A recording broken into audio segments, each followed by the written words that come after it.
Kalau kau nampak air kencing berbuih, kau wajib tengok video ni sampai habis. Ramai orang tak tahu, buih dalam air kencing tu bukan sekadar sebab tekanan kuat masa kencing. Kadang tu, itu signal paling awal buah pinggang kau tengah bocor perlahan-lahan. Aku dulu pun macam tu. Hari-hari nampak buih dalam mangkuk tandas, aku ingat normal. Sampailah satu hari, kaki aku mula bengkak.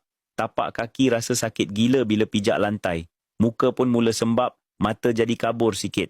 Doktor sahkan, buah pinggang aku dah mula bocor, protein keluar ikut kencing, badan mula tahan air, bacaan kreatinin aku masa tu tinggi gila. Dia siap kata aku mungkin kena buat tapak dialisis, tapi aku tak terus mengalah. Aku start ikhtiar macam-macam, ubah gaya makan, jaga waktu tidur, amal herba, sampai aku jumpa satu petua orang lama, gabungan nenas batu, ubi gegeli, akar tali hayat dan buah kulim. Aku amalkan tiap pagi dan malam dalam bentuk jus yang senang minum. 3 minggu konsisten, buih dalam kencing hilang. Kaki pun dah tak bengkak. Doktor pun pelik. Cakap bacaan aku makin stabil dan tak perlu dialisis buat masa ni. Jadi kalau kau pun nampak tanda awal macam ni, jangan tunggu rosak terus. Ikhtiar awal. Kalau nak tahu petua apa aku amal, tekan beg kuning bawah video ni, scroll and baca betul-betul, jangan abaikan signal dari badan sendiri.